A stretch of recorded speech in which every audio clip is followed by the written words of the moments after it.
मेरे प्यारे तैयारी करने वाले भाइयों और बहनों, जो लोग भी सरकारी नौकरी का सपना देख रहे हैं, यहाँ पर एक बड़ी प्यारी भर्ती आने वाली है। कर्मचारी राज्य बीमा निगम यानी कि ईएसआईसी यानी कि एम्प्लॉय स्टेट इंश्योरेंस कॉरपोरेशन में यूडीएस एमटीएस देख रहे हैं आप, ये भर्तियाँ खुलने वाली हैं।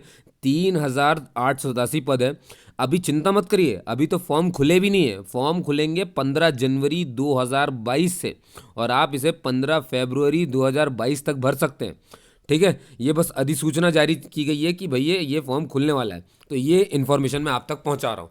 इसका मतलब ये है कि आपको अगर आप तैयारी का सपना या सरकारी नौकरी का सपना देख रहे हैं, तैयारी आपकी अभी से शुरू हो जाएगी जैसे ये अधिसूचना आपने सुनी है तभी।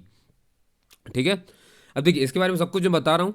क्या है उम्र, क्या योग्यता, सब कुछ मैं बताऊंगा। और चिंता मत करिए, इसे सब भर सकते हैं, चाहे आप बिहार के रहने वाले हो, चाहे यूपी के रहने वाले हो, एमपी के रहने वाले हो। हर स्टेट में ये खुला हुआ है भाई। आप राजस्थान के रहने वाले हो, महाराष्ट्र के रहने वाले हो, केरला, कर्नाटक, तमिलनाडु, दिल्ली, हरियाणा, चंडीगढ़, पंजाब, जहाँ के भी हों आप, कहीं से भी मुझे सुन रहे हो, ये सभी स्टेट के लिए निकली हुई भर्ती है। तो आप इसे आराम से भर सकते हैं। ईएसआईसी, मैं फिर से रिपीट कर रहा हूँ, 15 जनवरी से ये फॉर्म भरना शुरू हो जाएगा और 15 फरवरी 2000 तक आप इसे 2022 तक इसे आप भर सकते हो।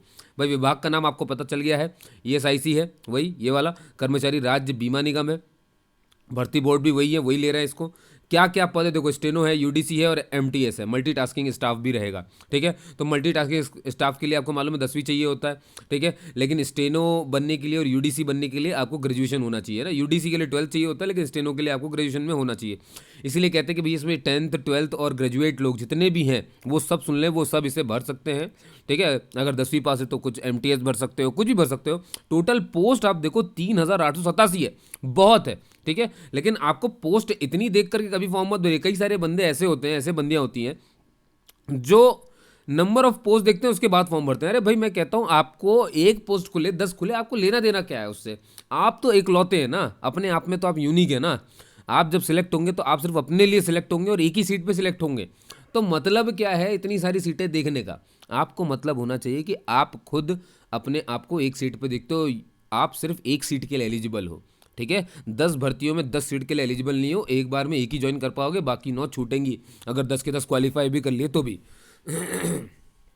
ठीक, तो चलिए देखते हैं भाई, राष्ट्रीय स्तर का लेवल है इसका। आपको मैं बता दूं कि भाई ऑनलाइन तो आज आप सबको पता है कि फॉर्म जो ऑनलाइन ही होता है, लेकिन जो परीक्षाएं होती हैं वो ऑफलाइन हो जाती हैं।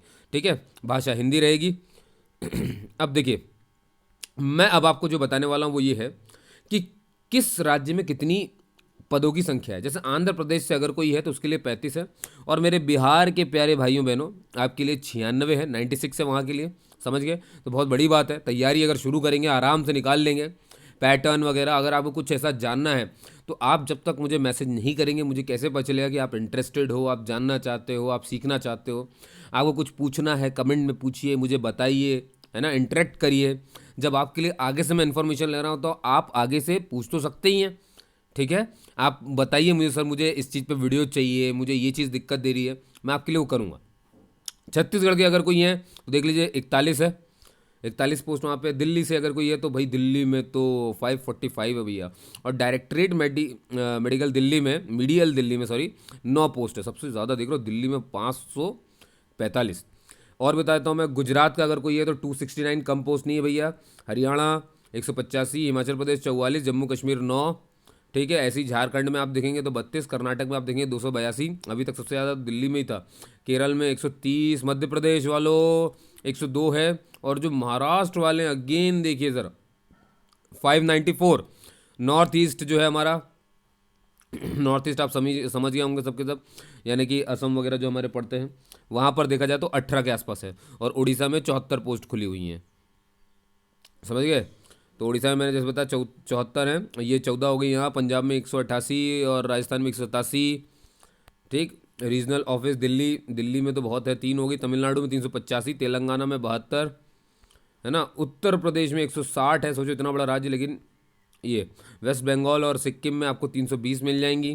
ठीक है, और इस तरह से टोटल हो जाती है 3,847। तो जैसा कि मैंने कहा, आप जिस भी राज्य से हैं आपको फिर से बोल रहा हूँ, ये सोच कर कहीं और फॉर्म भरने मत चले आइए कि वहाँ पे 500 हैं या जो भी हैं तो मैं उस राज्य से भर दूँ तो मेरा हो जाएगा। ऐसा कतई नहीं होता है। आप चाहें तो भर के देख लें। तैयारी जब तक आप सही तरीके से नहीं करेंगे, सही चीज़ें नहीं पढ़ेंगे, है ना, एक रिदम से नहीं पढ़ेंगे, कंसिस्टेंसी नहीं होगी मेंटेन, अगर एक डिसिप्लिन मेंटेन नहीं होगा, आप चाहे कोई सा भी राज्य भर लीजिए आपका क्वालिफाई नहीं होगा। लेकिन अगर डिसिप्लिन है, सिलेबस पता है, अच्छे से स्टडी है, अच्छे से मास्टरी है, अच्छा गाइडेंस है, तो वो पक्का निकल जाता है। समझ गए? ठीक है, बस यही कहना था आपसे। अब और इसके बारे में जो जानकारी है वो यही है, जैसे कि मैंने आपसे कहा 10वीं 12वीं स्नातक 3 है, आपने देख लिए थे। उम्र की बात कई लोग करते भैया, एज में बताता हूँ, मिनिमम 18 है और मैक्सिमम 25 है। 25 से ऊपर अगर आप हैं तो आप इसे नहीं भर सकते हैं, ये आप ध्यान रखेंगे। ठीक है, आयु में छूट आपको मानदंडों के अनुसार मिलेगी, जैसे कि आपको मालूम है ना, SC ST OBC को जो है मिलता है। ठीक, तो वो है, तो वो सब आपको अब सीधे नोटिफिकेशन जब आएगा तब मैं आपको बताऊंगा, आप चिंता नहीं करें। ये अधिसूचना है, ठीक है, एक तरह से नोटिस है जो बताया गया है, ये पहले से अग्रिम सूचित कर दिया गया है पहले से, है ना, ये कि भाई ऐसी भर्ती हम निकालने वाले हैं। तो याद रखेंगे राज्य इस बीमा कॉरपोरेशन को, भाई ये सामान्य और OBC के लिए जो है शुल्क है 500 है, SC ST के लिए कोई शुल्क नहीं है, ऐसा भी इसमें बताया गया है, बाकी आगे देखेंगे तो बताएंगे। समझ गया?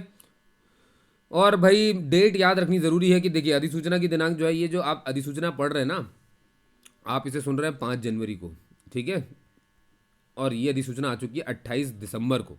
तो खैर उससे हमें मतलब नहीं है, हमें मतलब इससे है कि भाई आवेदन की तिथि शुरू हो रही है 15 जनवरी से और अंतिम तिथि रहेगी 15 फरवरी। तो आपको इस हिसाब से काम करना है दोस्तों, ठीक है। और जैसे ही कुछ भी इसमें कुछ नया आएगा तो आप उसकी चिंता मत करो, यहाँ पर मैं बैठा हूँ, मैं आपके लिए सारी इन्फॉर्मेशन इसी चैनल पे लाता हूँ जिसका नाम डिस्कशन विद मनोज है। अब एक बात मैं हमेशा हर वीडियो में कहता हूँ कि भाई अगर वीडियो आपके काम का नहीं लगे तो हमेशा फॉरवर्ड कर दीजिए उस व्यक्ति के लिए जो बेचारा इसके लिए तैयारी कर रहा था, जो लगा हुआ था या जिसका सपना है, ठीक है। तो ऐसे लोग तक ये चीज़ पहुंचनी चाहिए, है ना। बाकी तो अपने हिसाब से अपने चीज़ें देखेंगे, ठीक है दोस्तों। तो आपने मुझे सुना उसके लिए बहुत बहुत धन्यवाद। लोगों की मदद करिए ताकि एक दिन लोग आपकी मदद करें, इस बात को बस ध्यान में रखते हुए काम करिए और अच्छे तैयारी करिए दोस्तों, सिलेक्शन लीजिए और अपना भविष्य सफल बनाइए। जय हिंद।